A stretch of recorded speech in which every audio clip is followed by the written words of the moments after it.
Pangeran muda baik-baik saja di dalam penjara. Apa putra mahkota sengaja mempersulit Anda? Tenang saja. Keadaanku sangat baik, mereka sekarang masih belum berani macam-macam padaku. Jika pangeran muda butuh sesuatu, seluruh toko klansu siap menerima perintah Anda. Di ibu kota saat ini, untuk beberapa urusan kecil, klansu pasti bisa membereskannya dengan baik. Terima kasih atas kepedulianmu, Ketua Su. Saat ini, tidak ada hal mendesak yang perlu diurus. Aku hanya minta tolong satu hal padamu. Tolong saat di luar nanti, bantu aku jaga istriku baik-baik. Putri Cao yang tiba. Bagaimana ini? Kita akan menyusup masuk dengan menyamar. Kalau sampai ketahuan oleh Tuan Putri, pasti akan timbul masalah besar.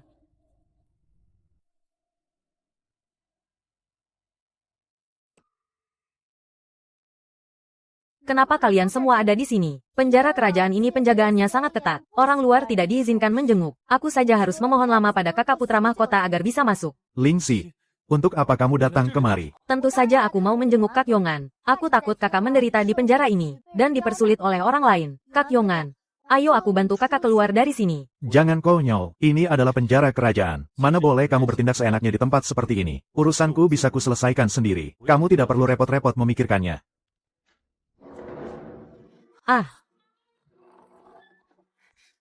Kak Yongan, kakak pura-pura saja menyanderaku untuk keluar dari penjara ini. Kalau ada aku di depan kakak, tidak akan ada yang berani menghalangi atau melukai kakak. Kamu sadar tidak dengan apa yang kamu lakukan? Tidak perlu melakukan hal bodoh seperti ini untukku. Pengawal, ada yang menyandera Tuan Putri untuk kabur dari penjara. Pangeran, tolong letakkan senjata Anda. Jangan pernah menyakiti Tuan Putri. Jika Anda bersikeras untuk kabur, kami akan mempertaruhkan nyawa untuk menghentikan Anda. Kenapa kalian belum meletakkan senjata dan mundur? Jika terjadi sesuatu padaku, siapa di antara kalian yang bisa menanggung akibatnya? Lingxi, aku tidak ingin ikut campur dalam leluconmu ini. Urusanku dengan putra mahkota bukanlah sesuatu yang bisa kau selesaikan. Aku tidak peduli. Hari ini aku harus membawamu keluar dari penjara. Setelah keluar dari sini, langsunglah pergi mencari Paman Raja Yongan. Jangan kembali lagi. Paman Raja Yongan pasti akan melindungimu. Jika ada di antara kalian yang berani menghentikan Kak Yonganku, aku akan mati di hadapan kalian. Komandan, jika pangeran kabur, atasan hanya akan menyalahkan kita karena lalai. Paling-paling kita hanya kehilangan nyawa. Tapi kalau Tuan Putri sampai mati di penjara ini, itu kejahatan besar yang bisa membuat 9 turunan kita dihukum mati. Kak Yongan, jangan sia-siakan niat baikku ini. Jika kakak bersikeras tidak mau pergi, hari ini juga, aku akan mati di depan matamu. Sudahlah, karena kau berani mempertaruhkan nyawa untukku. Tidak ada salahnya aku kabur dari penjara ini. Ayo, kita kembali ke kediaman. Yang mulia, Putri Zhaoyang memaksa masuk ke penjara istana. dan membawa Lin Yongan beserta rombongannya. Kabur dari penjara. Adikku ini memang tidak pernah mengecewakanku. Aku sudah menduga dia akan bertindak gegabah. Kalau tidak, hanya dengan beberapa kasus pembunuhan itu, aku masih belum bisa memohon titah pada ayahanda untuk menjatuhkan hukuman mati padanya. Tapi sekarang dia menyandera Tuan Putri dan kabur dari penjara istana. Siapapun dia, tak akan ada yang bisa lolos dari kematian. Cepat.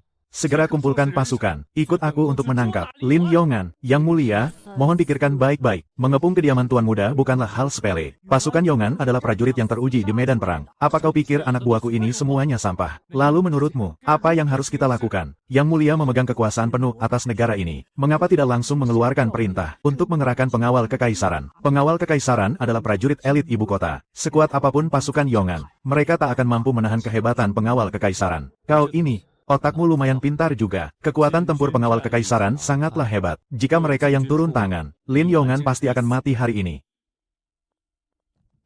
Bawa lencana kuasaku dan segera kerahkan pasukan. Aku tak akan tenang jika membiarkan Lin Yongan hidup sedetik lebih lama.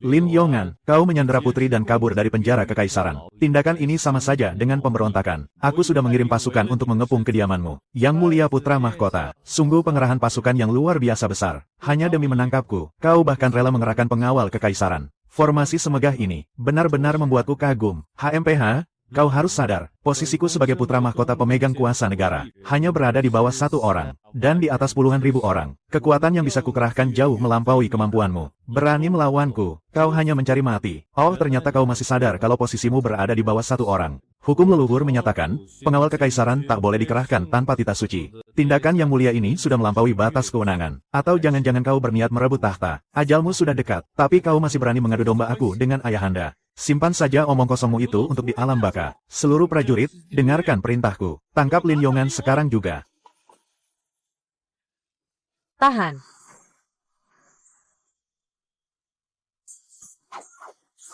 Hentikan semuanya.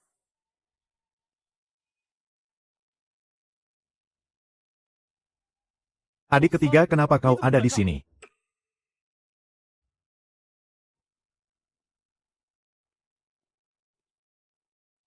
Adik ketiga, untuk apa kau kemari?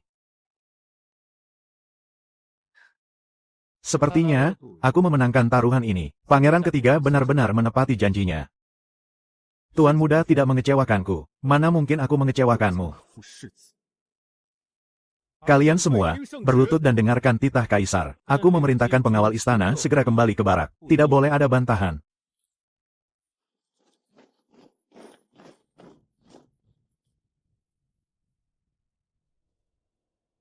Adik ketiga, untuk apa kau ikut campur? Biasanya kau yang paling penurut, tidak pernah banyak bicara, dan tidak pernah peduli dengan urusan politik istana. Tapi dalam situasi seperti hari ini, kenapa kau malah mencari masalah? Kakanda, aku diam bukan berarti aku ini penurut. Aku punya siasat dan rencanaku sendiri. Aku hanya menahan kemampuanku.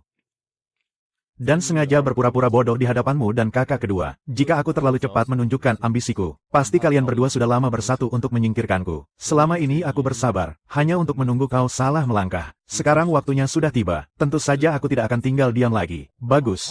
Rupanya kalian sudah lama bersekongkol. Kalian sengaja menjebak dan merencanakan semua ini untuk melawanku. Yang Mulia Putra Mahkota baru menyadarinya sekarang. Bukankah itu sudah terlalu terlambat? Memangnya kenapa kalau kalian bersekutu secara diam-diam? Hanya seorang pangeran yang tidak disayangi, dan seorang pewaris raja dari marga asing, membicarakan status dan kekuasaan. Bahkan jika kekuatan kalian digabungkan, masih jauh di bawah posisiku yang agung sebagai putra mahkota. Hari ini, meskipun tanpa pengawal istana, aku tetap tidak akan melepaskan kalian. Demi menjaga martabat Kakanda, aku tidak akan membacakan titah suci ini. Kakanda, bacalah sendiri. Aku sudah mengabdi dengan segenap hati. Apa salahku? Kenapa ayahanda Kaisar tega melakukan ini padaku? Kenapa?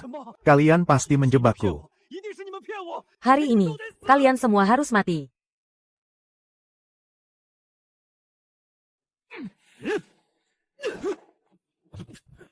Titah Kaisar. Putra mahkota Zhao Yuan telah diam-diam bersekongkol dengan penguasa daerah, membangun kubu politiknya sendiri, dan membiarkan bawahannya membuat kekacauan. Sebagai pewaris tahta, ia tidak mengutamakan kesejahteraan rakyat, melainkan sibuk bermain taktik kekuasaan, penuh kelicikan, dan moralnya telah tercela, sehingga tak pantas memikul tanggung jawab besar negara. Mulai hari ini, posisinya sebagai putra mahkota resmi dicabut. Namun, ia tetap mempertahankan status sebagai pangeran tertua. Sesuai titah, ia dihukum kurungan di Istana Timur, untuk merenungkan semua kesalahannya. Sebenarnya apa salahku?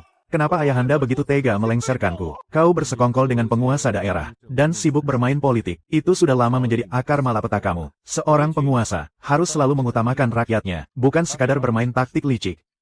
Kau telah menyia-nyiakan niat baik yang mulia. Kakanda, walau gelarmu sebagai putra mahkota telah dicabut, menyingkirlah dulu ke Istana Timur untuk merenungkan kesalahanmu. Pangeran muda, kau rela masuk ke dalam permainan demi merancang siasat ini. Aku benar-benar kagum padamu. Lengsernya putra mahkota ini hanyalah permulaan. Mohon ajari aku, bagaimana caranya agar posisiku sebagai pewaris tahta tetap aman. Yang mulia cukup mengingat satu hal. Rakyat adalah fondasi negara. Utamakanlah hati rakyat dalam segala hal. Jangan berpihak, dan jangan saling menjatuhkan. Kehendak rakyat adalah takdir langit. Lin Yongan, aku hancur sampai seperti ini. Semua ini karena ulahmu. Dendam ini tak akan pernah kumaafkan. Aku pasti akan membunuhmu untuk melampiaskan amarahku. Sampaikan perintahku. Kerahkan semua pasukan. Walaupun harus menghabiskan puluhan ribu, bahkan jutaan keping emas. Kita harus menyewa pembunuh bayaran nomor 1 di dunia persilatan, sang raja pembunuh. Lakukan dengan segala cara. Bawa kepala Lin Yongan kepadaku. Tuan muda, baru saja ada pesan dari perbatasan. Yang mulia raja sudah berangkat, dan akan segera tiba di ibu kota dalam beberapa hari. Beliau memerintahkan Anda untuk menyambutnya di luar kota. Ayahanda akhirnya kembali ke ibu kota. Yulan, ikutlah bersamaku keluar kota untuk menemui ayahanda. Kau menikahiku secara diam-diam, tanpa meminta restu terlebih dahulu. Apakah ayahanda tidak akan marah padamu? Ayahanda pasti akan sangat senang saat melihatmu. Beliau sama sekali tidak akan memarahiku. Pangeran Yongan, kau masuk perangkap.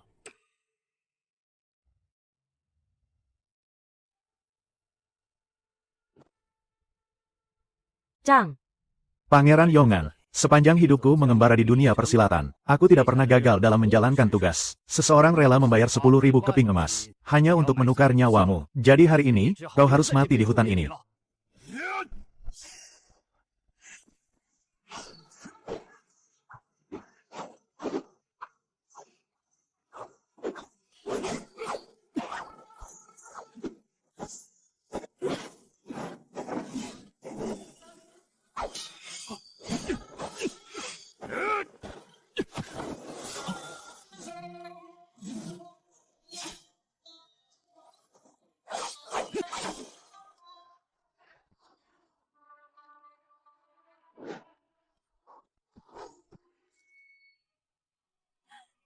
Yongan.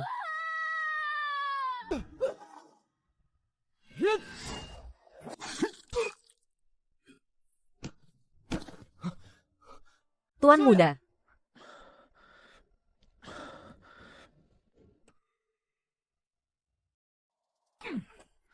Tuan muda, Anda tidak seharusnya melakukan ini. Nyawaku ini sudah menjadi milik Anda. Kenapa Anda malah menyelamatkanku? Sudah kubilang, kau adalah adikku. Kau adalah adikku. Di mataku, kau bukanlah seorang pelayan atau pengawal. Sejak pertama kali aku melihatmu, aku sudah menganggapmu sebagai saudaraku. Dan seorang saudara, harus dilindungi dengan nyawa. Selama ini, kau sudah melindungiku berkali-kali. Hari ini, giliranku yang akan melindungimu. Yongan, lukamu sangat parah. Kau mengeluarkan banyak darah. Kau harus bertahan. Kumohon. Tidak heran dia dijuluki Raja Pembunuh nomor 1 di dunia persilatan. Meskipun dia tidak berhasil mengambil nyawamu di tempat, tapi dia berhasil membuatmu terluka parah. Hari ini, kau tidak akan bisa lari kemanapun. Kau baru saja bertarung mati-matian melawan Raja Pembunuh. Sekarang, sehebat apapun dirimu, kau tidak akan sanggup menahan kepungan puluhan petarung elit bawahanku. Hari ini, Putra Mahkota, benar-benar sudah mengeluarkan semua kartu asnya. Dengan berkumpulnya para petarung tingkat tinggi seperti ini, memang bukan hal yang bisa dilawan oleh Wu Ming seorang diri. Yongan, apakah kita benar-benar akan mati di sini hari ini? Siapa bilang kita pasti mati di sini hari ini?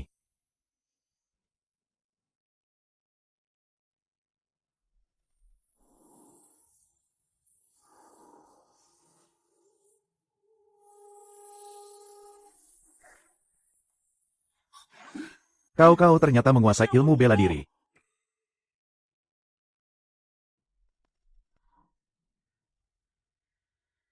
Siapapun yang tahu aku menguasai ilmu bela diri, harus mati. Ah,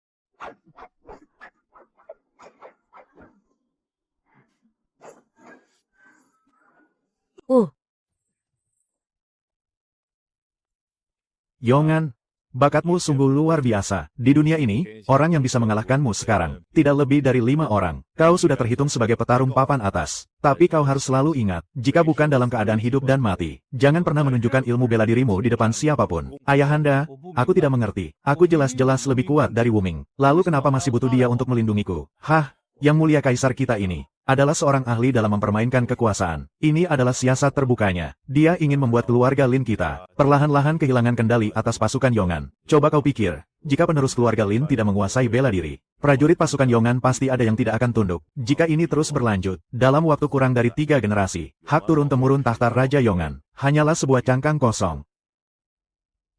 Kakakku sang kaisar itu tidak akan bisa tenang jika ada ratusan ribu pasukan yang tidak berada dalam kendalinya. Sekarang ini pasukan Yongan kita sudah menjadi beban pikirannya.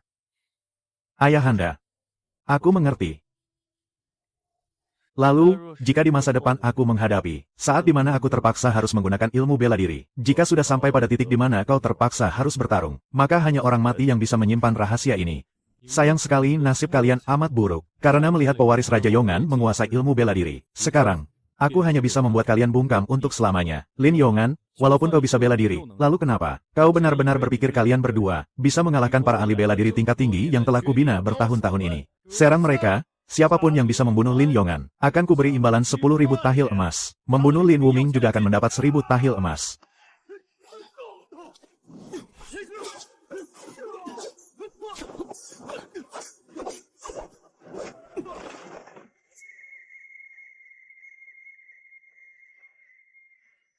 Ampuni nyawaku, pangeran. Aku tahu aku salah, mengingat aku masih seorang pangeran kerajaan. Aku mohon biarkan aku tetap hidup. Kedepannya, aku tidak akan berani lagi bermusuhan denganmu. Aku bersedia menjadi pendukung pasukan Yongan di istana. Aku bersumpah mati untuk mempertahankan takhta turun-temurun kalian. Kau pikir aku dan ayahanda peduli dengan takhta ini? Yang kami pedulikan adalah pasukan Yongan yang selalu menjaga perbatasan, demi melindungi kedamaian rakyat selama turun-temurun. Lagi pula, di istana kekaisaran, apa gunanya pangeran buangan sepertimu bagiku?